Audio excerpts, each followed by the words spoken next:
now, topics and music that affect your life from Universal Broadcasting Network. Tune in at ubnradio.com.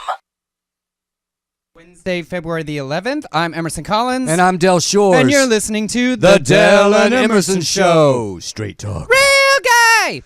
Ooh, that was real gay. I know. It's a super exciting day. We have very special guests. You know, when the applause gets delayed and I just move on, just don't do it, John. Well, you know, they were not ready. The audience was not ready for us. We have a super exciting show. We actually have some people in the studio that we didn't know before today. We have the director and producer of a brand new documentary film called Matt Shepard is a Friend of Mine. Michele Josue and Leah McNiff will be joining us shortly to talk about their incredible film about this figure that has become an icon in our community, and this documentary that they have made. It's a great documentary. To tell you the stories of who he really was to them as a person. So we will get to that. How are you, Del Shores? Yeah, we've run through all of our friends. We're done, right? Yes. We're now on to other people. I'm good. I'm well. I'm good. I'm good. Where the I'm hell back. was Del?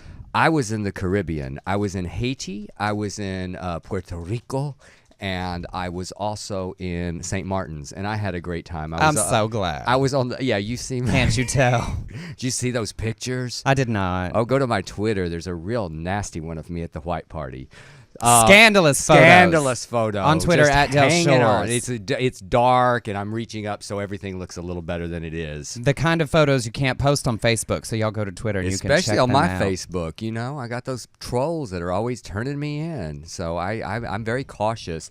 And so I was on that cruise. It's sort of a cruise year for me. I'm going on another cruise with Atlantis. Atlantisevents.com is their website, and this one's to Singapore, late March, early April. That's where I lived. I know. You can give me some tips on where to go. All the real gay activities. It's illegal there. I know. It's so odd to me that we're going, but it's illegal there. Well, they go to Jamaica and all sorts of but they really look the other way, homophobic right? Places. No. No, am I going to get what's well, that thing? Don't have sex in the streets. Cane.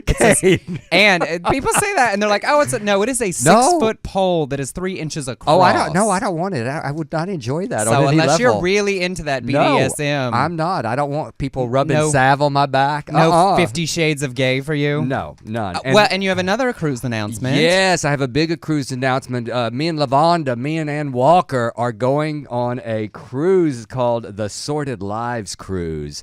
And if you go to thesortedlivescruise.com, it's all about the sorted. So we're very excited about that. It's a Halloween cruise, and again in the Caribbean. So that is going to be a lot of fun with a lot of Sorted Lives fanatics. So. And the cabins just went on sale, and they're already flying. And there's a special discount for us up to a certain date, so y'all should check that out. Yeah, like February 26th, you get all kinds of perks. So go and join us. Join me and Lavonda. All right. Well, let's move on to a quality update. Well, I just ignore. What have you been doing, Emerson? I just We don't have time for that. We got to move on. You're already behind. That means he did nothing all week.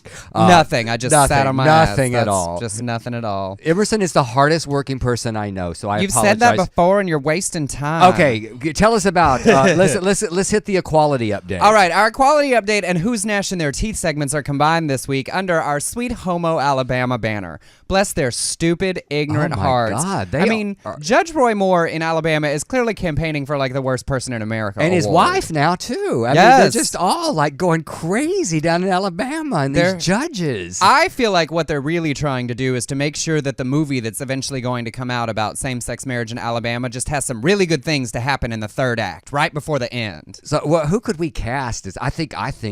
What's his name? I'm going up on my name. I should have been more prepared. That's what happens when you get spontaneous. The Netflix big hit. Kevin Spacey? Kevin Spacey should play him, don't you think? That'd be a little ironic, I think, yes, at this point. Well, so I don't really think that that's a great decision. I think he would nail that character. Well, I think he might nail that character. I think that's the problem. All right, well, so what actually happened, there really has been so much. Over the weekend, there was a rally at the Capitol on Saturday. They had 175 people show up to protest the federal judge's decision in the same-sex marriage case. Now, the group is founded by Judge Roy Moore himself, and it is run by his wife Kayla. So I'm glad that it's this, non-political group, but they literally couldn't get 200 people to show up. And then there was a woman there, this is my favorite thing, in their group that held up signs condemning same-sex marriage, and she had an angry message that said, "Read the dictionary. There's a difference between an asshole and a vagina." And I would like to tell her, yes, ma'am, you are an asshole with a vagina. I have to back away from it. That was really good. Thanks. I just thought of that last part on the spot. Did you really? Because Yes. that was a good one. Oh my God, Emerson, I'm so proud of you. Once a month, I get one good one. That's good. Well, I like the way that so many people pretend that straight people are not having anal sex. Right. It like, happened on Girls. We already talked about it. It happened. Oh, come on. Everybody plays with the butt. It is the new blowjob in the Christian community. It is not new. There are girls at Christian colleges all across America who say, "I want to be a virgin when I get married, but you can put it in my butt." That's not new. All right, well, and so then, in the actual equality news, on Sunday night, Judge Roy Moore, citing an aim of ensuring the orderly administration of justice in the state of Alabama, wrote, "Effective immediately, no probate judge of Alabama nor any agent shall issue or recognize a marriage license." So he just created all sorts of havoc, because then on Monday, the Supreme Court said that there would be no stay and marriages went into effect. Excuse me. The Supreme Court said, "Fuck you." Except for Clarence Thomas. And yeah, 7 of them did. Yeah, 7 said, "Fuck you. This is the way it's going to go from now on." But sweet homo Alabama, less than half of the counties can you still get married in. There are so many probate offices that have not opened and that are not issuing licenses. Some of them, it's basically now they're just confused because they don't know who to listen to. And so a majority of counties are not issuing licenses. The HRC and the Southern Poverty Law Center are calling for sanctions against a judge that refused to open his office at all.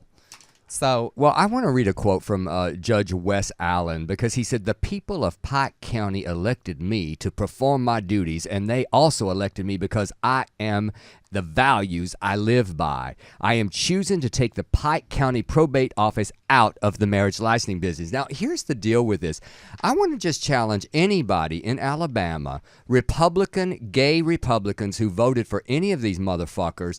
Now it's biting you in the ass. This is what I'm talking about. When you are Republican and you are gay, at some point you are going to need what the Democrats stand for and what we stand for. So this has gotten really crazy down there, and we knew it. We knew that. Wait till Mississippi happens. Yeah. Well, and yesterday on Good Morning America, Roy Moore, continuing his tirade, was asked if he wanted to be on the wrong side of history, and he said, "Wrong side of history? Absolutely not. Do they stop with one man and one woman, or one woman and one woman, or do they go to multiple marriages, or do they go to marriages between men and their daughters, or women's and their sons?" Because yes, that no one's ever made that argument before. Good job, sir. But in actually, and there's really, really ridiculous things. I talked about it a little bit last week, but I just having recently seen Selma, it's just so weird. It's like, Alabama, do you really want another one of those movies made about you and civil rights? There will be. And then there was one other story. I don't think I put it on yours. That woman we talked about, a woman was arrested Tuesday at a probate office and charged with misdemeanor disorderly conduct after attempting to marry a same-sex couple there. She had to pay $1,000 to get out of jail. She had told the judge that she was planning to do it. She said, "I gave him the courtesy of letting him know that it was my intent to marry this couple because he is no longer doing that service, and that's what set him off. He was livid." According to one of the couple, he started cussing her out. He was telling us that we need to leave and that he had already called the sheriff. And then yesterday and today, the Ku Klux Klan of Mississippi has come out in support of Judge Roy Moore. And okay, there's a lot of reasons you can think a lot of things, but I'm pretty sure when the KKK says we support what you are doing, you should probably look at that. That's sort of like Victoria Jackson being a good representative for the Republican Party and for the Tea Parties. I mean, sometimes you just have to draw the line. We don't really want your endorsement. I do have to say that I got offered to officiate an Alabama wedding, though, and I'm very excited about it, Rebecca and Lisa. So I hope to work that out and go down there and marry them. You better take some security. I want to talk just a second, because I thought that, because Clarence Thomas made a statement that was really actually positive in our favor, even though he didn't mean it that way. He didn't mean it that way. But what do you remember do you have the quote? Yes, in his dissent from the 7 judges on the Supreme Court that did not accept a stay, he said, "This acquiescence may well be seen as a signal of the court's intended resolution of that question." Mm-hmm. Talking talking about same-sex marriage. And yes, sir, we hope it is. And even the HRC, who's always very, very cautious, they told gay couples in the other 13 states where gay marriage is banned to start your wedding plans now. Yeah, start booking those halls because at the end of the year, it's going to get real busy. There's going to be a lot of fabulous weddings. Those like holiday weddings, because when it happens at the Supreme Court in June, you need a good 6 months to plan a good wedding. Like Christmas and New Year is going to be gay weddings galore. I know because June is the wedding month, but we're not going to have that many. And we don't have to do anything like anyone else anyway. We'll start a new trend. Or unless they plan them with confidence, maybe they could do that. There we go. All right, well, let's flash through the gay news. All right. Well, the Grammys was really gay this year. Really, really gay. It's like the gay Adele won 4. He's sort of the gay Adele, don't you think? That has been said. It's a Sam Smith. Oh, don't be such an asshole. It can be repeated. It's not like I don't have anybody to attribute it to, or I would. But I love that he has taken his pain and won 4 Grammys, and I loved his speech. Sam Smith won 4 awards, and there was a little scandal, right? I mean, the Kanye West going up there and what, Kanye try not going to the stage and then not actually doing it? Yeah. But then he made some statements afterwards that were very derogatory about that win and about Beck's win. Uh-huh. He did, and Beck was a gentleman and actually said, you know what, I will always admire his talent. He's prolific and I love him. And the producers of the album said, yes, well, Beyonce had 800 people do her album. He played and recorded and sang every single instrument and every vocal on his. I don't know that that's a slam, though. Lots of people have said that, but the award is for the entire album, and therefore everyone involved in making it. Hers was a great album. If you that's fine. Like, people can agree, disagree, but I think this, you're a better something because you didn't work with anyone else. Well, some of the greatest art ever created is from collaboration, so I don't think that's a fair slam. I agree with you on that. I also feel like with you that there were so many good... there was so much great music this year that it's hard to... how do you give one? Well, the genres are so different. Ideally, all award shows should ultimately be apples and oranges comparisons, where it's, which is your preference, as opposed to, this was genuinely better than this. It's they should all be the best at what they do. And you look at the albums that are nominated, they're in distinctly different genres, and they should represent the best of that. And then after that, it's a, crapshoot. So what was your favorite moments? I genuinely loved Annie Lennox sort of rolling out onto the stage and just sort of taking everyone to church and saying, "It's my favorite Look, moment. kids, here's how it's done." But I think my favorite thing was Sam Smith.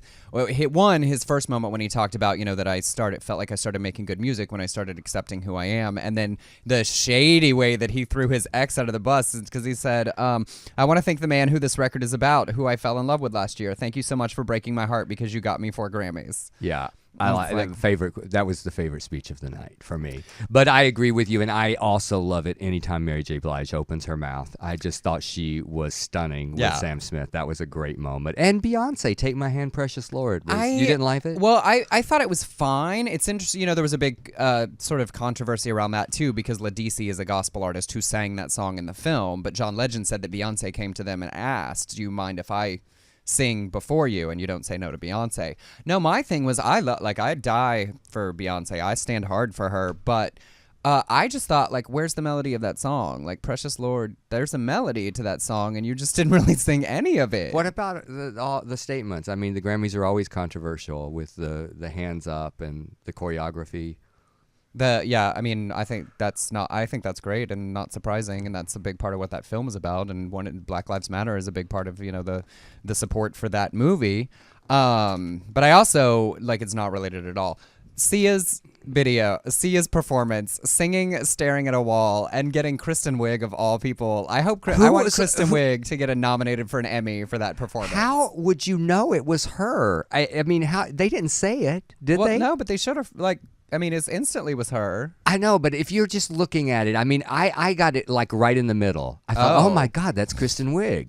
But because her dancing was good. Yeah. She was moving and the other girl was doing all the ballet things. Yes. It was I just loved it. I just thought it would have been a little easier to dance if they'd cleaned up that apartment some, though. Is Sia just ugly or something, or No, what's her thing about her face the face? Is all over her albums and stuff. I think it was just, I don't know. That's her choice. Why not? Yeah, she showed up at the awards in a wig that came down to her nose. I saw that. It looked So- like Cousin It, almost Cousin It. Just why not? Hey, she's a great songwriter, and I love that song. What'd you think of Katy Perry and the domestic violence? It was my Katy Perry's performance may have been my favorite Katy Perry singing performance ever. I thought it was great. I thought the PSA was fascinatingly socially conscious and relevant, and therefore sort of weird in the sense that, this is like this famous people giving each other awards. And so I love that they did it. I mean, I would have given everything I owned for them to cut from President Obama to Chris Brown, but they didn't. Oh, you're wicked.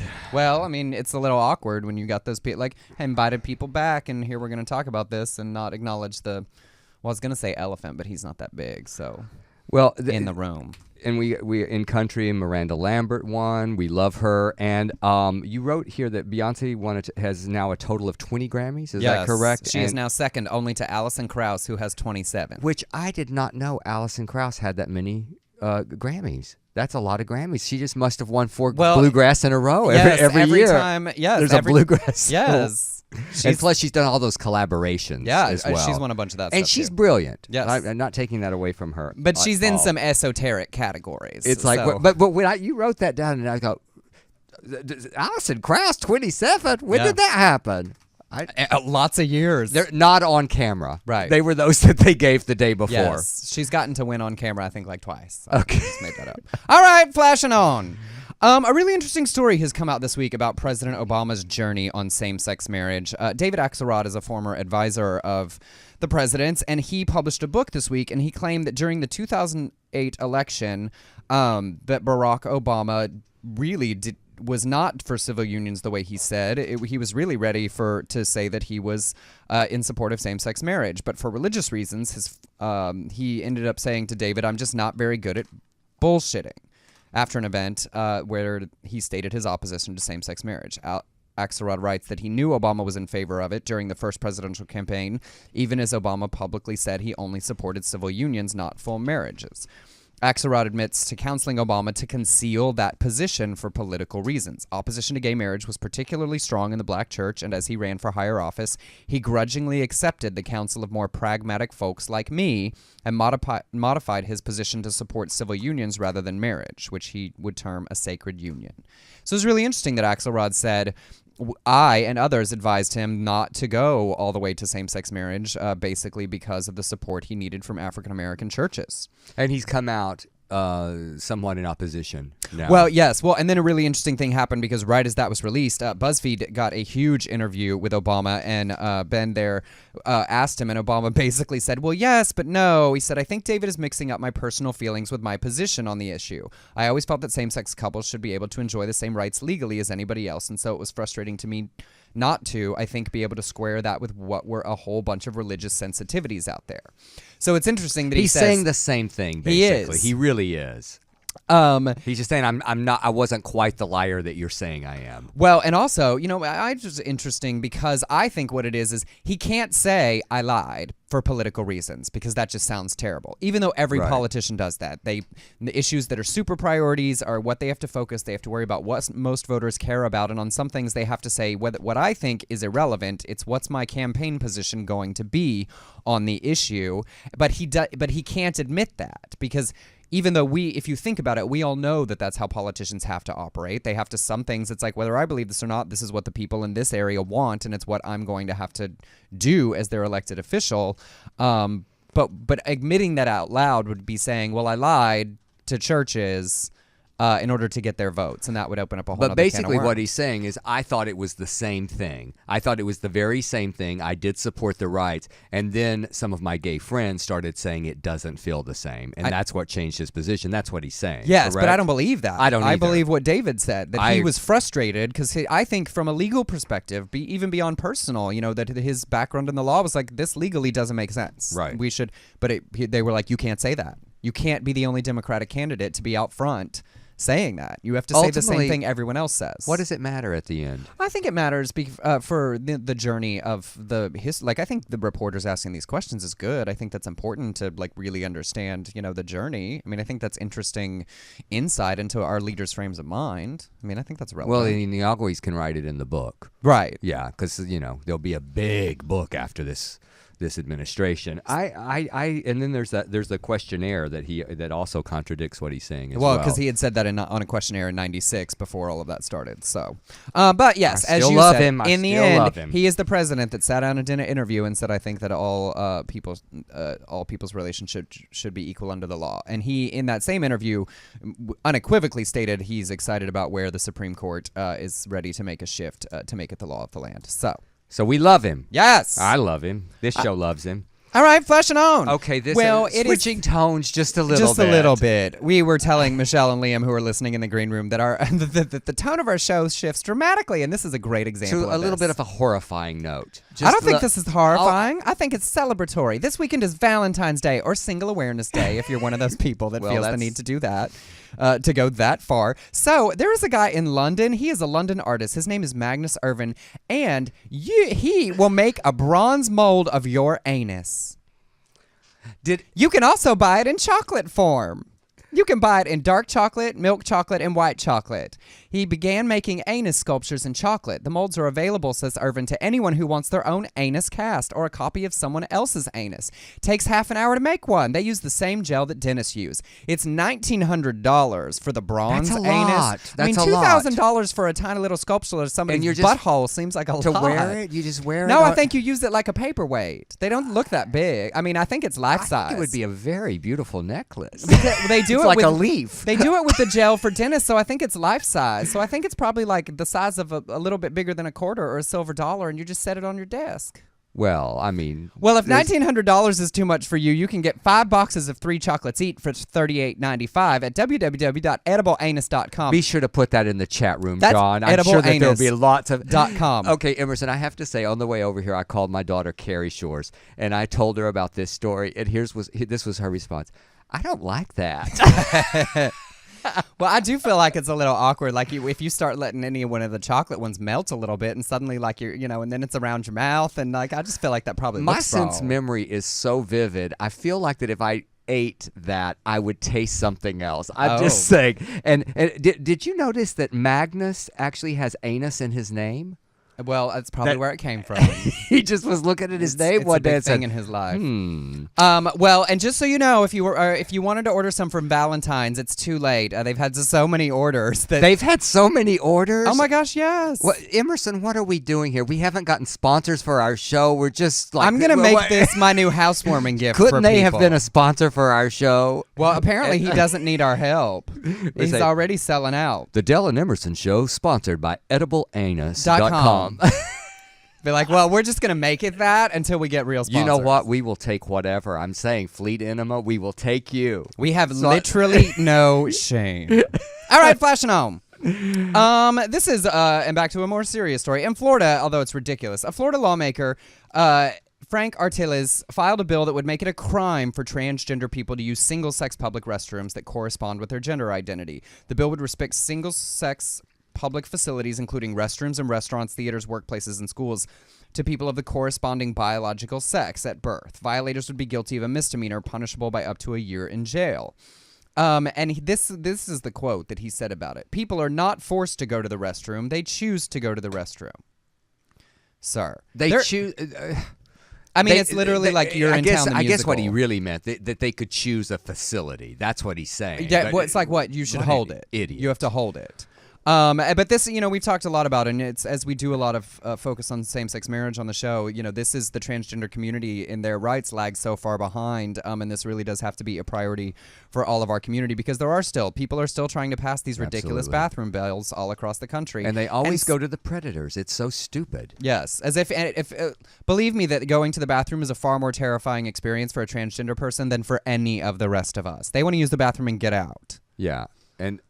Well, this is just I don't even I have no words for this. We do have to give a shout out to Dina Martinez though, because we talked about her GoFundMe on the show before, and she is now about to have say the word. Her orchiectomy surgery is scheduled for March. And she is about $1,500 short of her goal. We've had her, she used to be a regular co-host of the Ann Walker Show, and she was huge here at UBN Radio, and so we want to support her.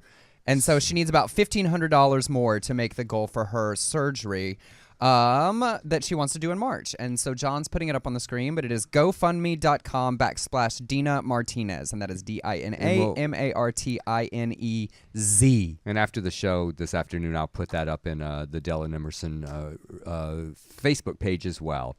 All right, flashing All right, on. back to crazy stories. Now, this one intrigued me because in Taiwan, volunteers are giving the disabled hand jobs. The Taiwanese organization promotes the sexual rights of the disabled. Members say their work raises awareness of the fact that disabled people are often depicted as desexualized, as well as having their sexuality constantly neglected. This is what it's called, a hand angel. Yes, that is the name of the organization. You didn't just come up with this. Hand angel. No, they lend you a helping hand job. So a young man named Andy with muscular dystrophy counseled him online, then smuggled him out of his house to a motel for a hand job. In order to decide who's entitled to use their services, the person has to be recognized by the government as having a serious physical impairment but cannot be mentally disabled, which I think is a little discriminatory because don't the mentally ill need hand jobs too? Well, I think that goes to a competence issue of your ability as the individual to make an informed consent is probably why that's a legal thing for their organization.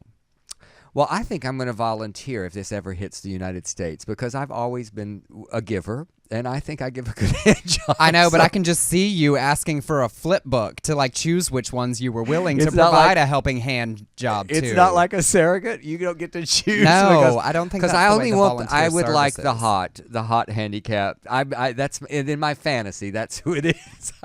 I'm just saying, John. I'm telling the truth here. Don't you agree? I mean, no, and it's made very clear that the volunteers giving the hand jobs only use their hands for second base kind of stuff. Hugging, caressing, and kissing on the face are all fine, but anything penetrative is not.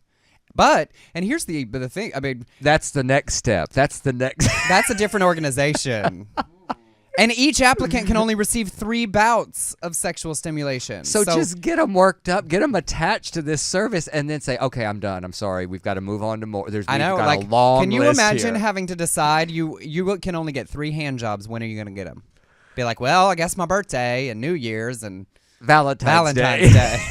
So I bet this Saturday is big for them. I bet that's a big day. Is there a website? You have to live in Taiwan. All right. Okay. What else, Emerson? What else do we have? One more, yeah? Yeah. Let's do shall we check in with Crazy? You don't want to do the YouTuber? I felt like you did the research on him. Oh, yeah. I do. I'm mixed up here. Sorry, guys. It's my age. This actually really touched my heart. I mean, this boy, his name's Austin Wallace. He attended Lutheran High North until 2 weeks ago. This is in our home state of Texas. And he posted on a very emotional YouTube, I believe, with his boyfriend, and told how he had been kicked out of the school. And it was so compelling to me. And what was so important to me about this story is that we think that with all that's going on with equality, and I mean, we see the hate that's still existing, but it even is happening to our youth. And they should feel safe in school. They should be able to say who they are. And I know it's a religious school, but... I have to disagree this case. First and foremost, it's horrible. It's horrible. It's ridiculous that they would do this. But the flip side of that is this is a private school that states these are the beliefs under which this school is operated under. And when you as a family enroll your kids at that school, that... you agree to that. But it's interesting to me because it's Lutheran, and there's a lot there are Lutheran gay ministers now. But there's 2 different Lutherans, I think. There's a very conservative Lutheran and another Lutheran that's a lot more liberal. They had a big split. I mean, it literally says in their handbook, Lutheran High North reserves the right within its sole discretion to refuse admission of an applicant or to discontinue enrollment of a current student participating in, promoting, supporting, or condoning pornography, sexual immorality, the homosexual activity or bisexual activity, etc. etc. So I think it's terrible. I mean, I don't think anybody should send their kids to this school, but I also think that if you're in the school and then you and you as a family and you want to come out as, because I think what he's doing is amazing, and that he's advocating and he's Good, making 'cause these I do YouTube too. videos, that's exquisite. But like, you also should pull yourself out of that school and go somewhere else. Well, what I loved about his YouTube is he said being gay is really, really hard, and I want other kids to know that there are other people out there like they are. And then he said, I cannot stay somewhere where I feel forced to be something that I am not. Right. So it's like your line in Southern Baptist, how do you embrace something that doesn't embrace you? I feel like his parents probably put him in this school. He probably dealt with being gay while at the school. What was kind of heartbreaking to me was the friends that he had to leave behind and his favorite teachers. He talked about them, and it was very emotional for him. So it broke my heart. But I think it's akin to like if there was a Muslim high school or a Jewish high school or anything, and you know, when you said, well, I want you to serve me bacon at a Jewish school, you know, at a Muslim school, like all of these kind of things, you know, there is an element of this is actually where, as if you're a private institution offering private services, then that does to me switch into you don't have the right to demand that they change that. If it's a public, if it's anything from the government, if they are subsidized by the city or the county or anything else, absolutely. If we want separation of church and state, we're going to have to go with to this. allow with You're like right. It's a church. I mean, I think it's terrible. They're horrible people, but and he's that's making what a you signed up difference. for. So he's making a difference, and let's give him a shout out. I love that he did this. So all right, well, we're going to take a very quick break, and then we will be back with Michelle and Liam to talk about their film Matt Shepard Is a Friend of Mine. We'll be right back.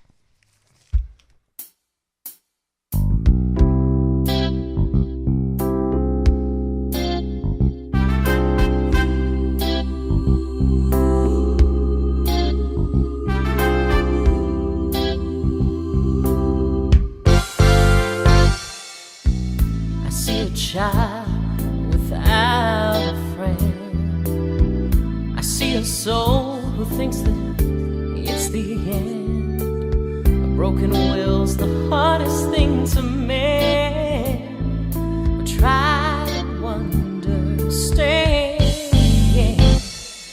I know you're hurting, I can see your pain, but you've got a future where there's no more shame. You're a miracle in spite of what they say, and you'll see a bright new day, 'cause it gets better, it gets better,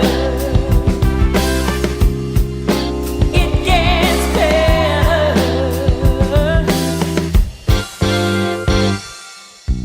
They said that you never belong. They lied and told you that you're weak and they are strong. They put that loaded metal in your head, but I can help you understand. Yeah, I know you're hurting, I can feel your pain, but you've got a future where there's no more shame.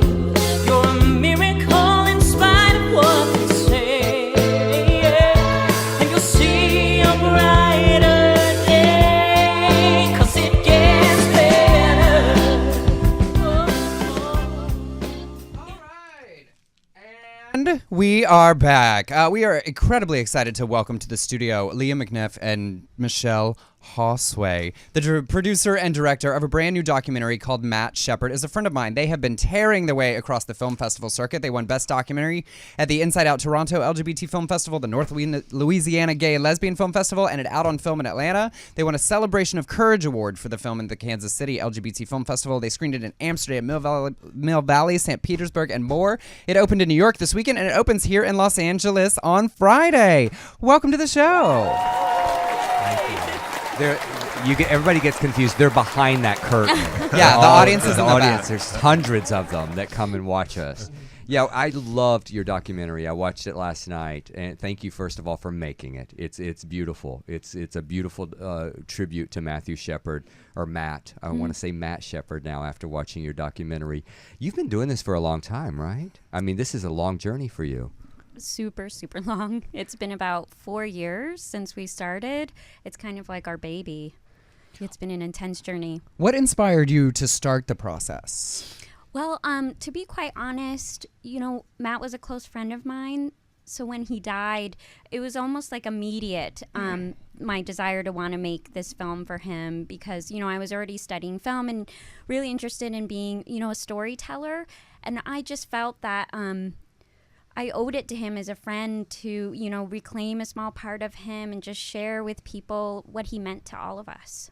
Well, and it's interesting because, and you talked about it and reading about it. It is interesting because, like, for me as a gay man, Matthew Shepard is an icon, and he represents, a big change in the way we as a nation acknowledged how LGBT people were being treated. And for me, it's iconic, what the Matthew Shepard Act and all those things. And then you talked about creating this film to show to all of us, and frankly, people like me, to whom he is an idea, who he really was as a person. That's what was so beautiful about it. Thank you. Because we got to know him through your eyes and through your footage. I mean, the pictures and the video that you had, it reminded me a little bit of Bridegroom in that way, that we actually got to know Tom in that film. It was just really well done. Well, that's a very high compliment. I mean, I didn't want to take away the value of Matt as this very important gay icon. I just thought that in telling his story in this very, to a lot of people new, unique, intimate way, that there was probably more value in it in a certain way because people can finally connect to him in like a humanistic way, through their emotions and their hearts. What was it like sort of revisiting all of these people and places and giving everyone sort of a new opportunity to tell these stories? Did you find yourself surprised by the things that the other people shared? I think so. It was hard. It was really hard. I mean, I can't lie. It's just, and we knew it was going to be hard going into it. So we were kind of, I think that's kind of why I waited so long to make it, because I wanted to be sure that I was like mature enough and ready to embark on something like of this magnitude. So, it was difficult, but also very beautiful because we could reconnect to Matt in this way. 16 years is a really, really long time. And I forgot the sound of his voice, or, the stupid jokes he would make, his physicality. And these are all things that was brought back to us. We found a box of his letters. He had a whole box of unsent letters that he wrote to like all, his close family and friends, and they never received them. So all these years later, we were in the course of making the film, we were like discovering Matt and discovering his voice again. So it was really, really meaningful. However, with that, it was really painful because it was almost like we were losing him fresh, like all over again. Well, it's like you're scratching deep into the pain. I mean, there was a part of that film that was just heartbreaking, and seeing your pain when you talked to the priest. That was my favorite part, and I loved that he said, "Stay angry." Can you talk to our audience just a little bit about that Sure. advice he gave? Because it was like you were trying to get rid of the anger, and he told you not to. Yeah, towards the end of our filming, and it's also at the end of the film, I end up talking to Father Roger Schmidt, who he was a spiritual counsel to Aaron McKinney in Laramie, Wyoming. And I wanted to talk to him. I don't know why. I just felt sort of like drawn to him and compelled to him in my research and having read his part in the Laramie Project. We end up having this incredibly raw, transformative conversation for myself where, he tries to make me see Aaron McKinney and Russell Henderson as human beings and not just these like horrible, evil monsters, and to kind of give them a certain amount of empathy that I had not been able to do, and it was a painful conversation, but it's very important. And he was just saying, I know you're angry, but I don't think you should be ashamed of that anger. That's something that you should really embrace and harness, as the Shepards have done, to do good for the world. So it's really quite beautiful, and I do a horrible job to articulate like what happened. Well, he said, "I hope you never lose being angry." Is what I remember, and then he said, "Remind the world," and that's what you're doing with this beautiful documentary. He said, "Remind the world to be angry," because we cannot not be angry about this. Definitely. I mean, Matt's story repeats itself over and over. I just read online that I think New Orleans just the other day, of a trans woman was murdered, and that makes 5 or 6 this month. murders this month, which is horrific and tragic. So yes, it's very, very important to remind the world to be angry and to not be complacent and to reconnect with all that outrage we felt in '98, because 16 years later, the same stories still keep happening. Well, I mean, the protest that you didn't hear the first part of our show because we had technical difficulties in the room, but we were talking about in Alabama how those signs went up this week, the same kind of signs that you saw at his funeral. It's still there. The hate is still there. They're clawing and scratching and gnashing their teeth. But I want to go back to the letters that he wrote, because first of all, he had horrible handwriting, but in that it was so poetic, and I found him so self-aware. Yeah, you know, it's like he acknowledged his faults, his flaws, and it really was a great insight into who Matt Shepard really was. Yeah, I was so grateful that we found that, because it really was. I mean, it was just hearing Matt again, and he really was so incredibly sensitive for someone his age. He really had an old soul. So a lot of these writings are just him kind of, I think, just working out his innermost thoughts and, you know, trying to figure out like where he fit in, who he was. And I thought that was really quite beautiful. I mean, he was such an amazing, big-hearted person, but also, as we see in the film, someone with a lot of pain, you know, and a lot of darkness. And it was really... Suffered from depression, right? Yeah, he did. It was really interesting seeing him work through those thoughts in his journals and letters, but I also felt a little bit... I don't know, not creepy is the wrong word, but it's just, you know, it's like reading someone's diary, you know, then, you know, I was never meant to read these things, but here we are. And what has been the reaction as you've screened it so far? The reaction's been great. You know, it's been a really difficult process just because, you know, an independent documentary it's tough, even to say nothing of such an emotional story. But, you know, ever since we premiered the film last October in 2013, the reactions have been amazing. And, you know, we get a lot of different responses. Like, we get responses from people outside the community who aren't really that familiar with the story, who are really, you know, amazed, people, all different types of people. And then we get responses from a lot of people within the community who say, oh, I didn't know this, I didn't know that. And they're really surprised. So that's been cool. Well, and you didn't know each other then, right? So as the outsider, you know, what was your view of produce? Wait, oh my God. Okay, for those of you who are only hearing, we have a Universal Broadcast Network sign that literally covers the bathroom door because we are so highbrow here, and huge budget, and it just almost nailed and Emerson saved his and life. I don't want to brag, but I was kind of just a hero. Yes. I need a hero. Okay. It was an earthquake or something. After surgery, after major surgery, you have to throw that in. So Emerson. many things. No, but that was funny, but this is really, I'm really enjoying this. So, for you as the producer, you know, and with your relationship and like, let's do this film together, I'm curious to what it was like for you watching them, you know, sort of peel away the layers of these pieces. Obviously, you know the story from her, but having not been there and not been a part of it, what was that like on your side? Did you find that, I guess what I'm really saying is, did you find that your not having been there with your having been there helped you put the film together well to make sure that it would be, you know, understandable that you were showing the right pieces?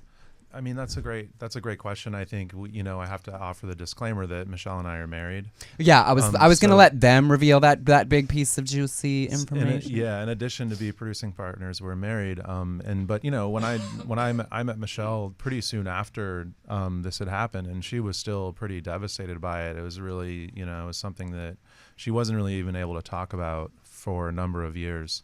But yeah, I mean, it's really interesting. We really made a point of defining the point of view in advance. You know, that we wanted to show this person as a human being from, you know, the point of view of the people who knew him specifically. So, you know, we really tried to kind of hammer out that idea in advance so that as we went through the process and made decisions about who and where to shoot and how to ultimately put the story together, that we really kind of adhered to that we really made it about showing this human being from the point of view of the people who loved him, and that really sort of was our guiding principle. And I think it serves the story really well because it's really about Matt. Did you try to get Aaron, and and what was the response there? We've talked about that at length. Yeah.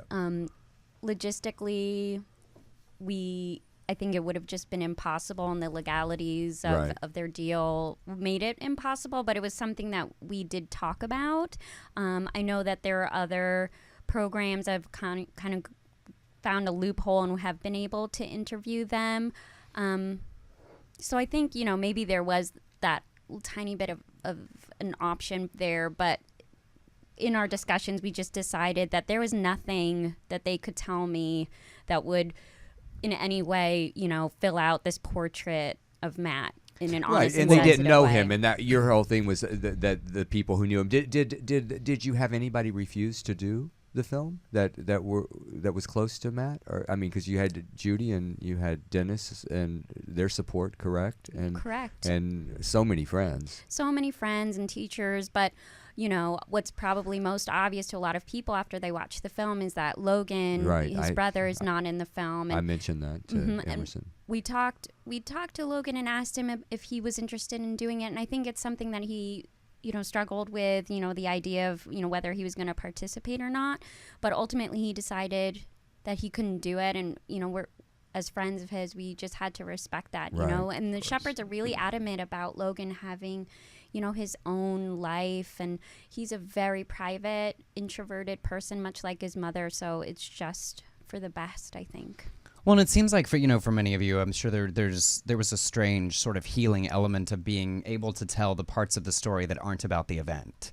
But I think that isn't the case for everyone. Everybody heals differently. Clearly, I'm a talker. We have a radio. But I have a brother that would be his response. I'm not like, that thing's done. I've dealt with it how I needed to deal with it, and so I'm not let's rewind. So that seems to make a lot of sense to me. That some people would be thrilled to let's share these things we feel with other people, and others that are like, I'm good. I think I'm good. Yeah, definitely. For the most part, all his friends across the board definitely wanted to do it, but it wasn't like a very enthusiastic, exciting thing. Even myself, I wish I never had to make this film, but it was just something that we collectively felt was the right thing to do. And with, all the time that's gone by, we just also felt it would be good for the young generation to learn about Matt in this different way. Well, I was worried. Actually, when I first heard about it, I thought, oh, we've seen it all. I've seen the Laramie Project. I've read everything. I've read every book. And then I just got to know him so much better through your eyes, and I really appreciated that about your documentary. I loved it. I'm so happy I didn't have to fake this today, because it's really good. I hope it does very, very well for you. Well, and also, and you haven't even said that, Well, huge influence on my movie and my play, Southern Baptist Sissies. I've told Judy this, but the reason I wrote that play was because I returned to a journey of my own because of reading and being obsessed, like everybody was, with this story. And I saw a picture of in your documentary, I saw that apartment that they lived in, the girlfriend, and I think it was Aaron. Was it Aaron or the other? Yeah. Aaron, and there was a picture of Jesus in a picture in Newsweek, and on the wall. And Southern Baptist preacher's kid, I started wondering, did they learn to hate in pews? And just that spark kind of unleashed so much in me, and all the therapy went away, and I returned to therapy by just writing about it, and I wrote Southern Baptist Sissies as a result of it. And I meant to bring you my DVD. I actually talk about in one of my one-man shows. I'll send it to you. Please do. Great. Yeah, because I talk about him, and his picture is on the table, and I say this is the reason I wrote Southern Baptist Sissies. So thank you so much for this beautiful, beautiful documentary, and tell us where we can see it now, the upcoming cities, and I know we're opening in Los Angeles at the Lemley NoHo on Friday, and also in Chicago, and then at the end of the month we're expanding to select select cities across North America. For those of you listening, that includes Chicago, Detroit, Denver, Palm Springs, Washington, D.C., San Francisco, and a whole bunch of places in Canada, but I don't know how many listeners we have up there. So y'all can check it out on their website, which is www.mattshepherdisafriendofmine.com. There's a screening list that you can check it out. And if you don't see your city, we are adding cities day to day. I think we've got 4 or 5 more markets that have not been added to the website yet, and you can request a screening. So don't worry if you don't see your city, you can still get the film there. And then I'm sure it'll be on DVD and Netflix and everything else in the future. So. Yeah, we're going to be on Logo TV later this year. We don't have the date, but we're excited about that. And if people want to follow you on social media, where do they find you? On Twitter, we're at My Friend Matt. And then Facebook, if you just search Matt Shepard as a friend of mine, will come up. And there's a trailer on YouTube that I saw. Yeah, trailer on YouTube. That's a great iTunes. trailer, by the way. Thank you. Yeah. So Well, thank you so much, both of you, for joining us. We hope that this weekend is fantastic for you and that the rest of the rollout across the country is extremely successful. It's a really important and a really important figure in our community, and I think the way you are humanizing him for a whole sort of new generation of us is truly inspiring. Thank you. Thank you. And to quote your film, quoting Bill Clinton, hate and prejudice are not American values. I think that goes so far with a lot of the things we talked about this week. We also want to give a big shout out to LaVonda. Miss Ann Walker's birthday is tomorrow, and we love her dearly. So happy birthday, Ann Walker. Tony Sweet is next. After Tony Sweet is the fabulous Ann Walker. Thanks for listening. We'll see y'all you next week. Welcome to the new sound of online radio. Welcome to the sound of Universal Broadcasting Network. A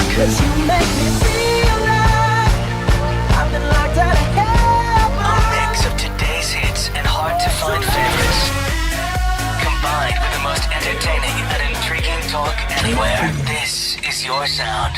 This is the sound of Universal Broadcasting Network at UBNradio.com.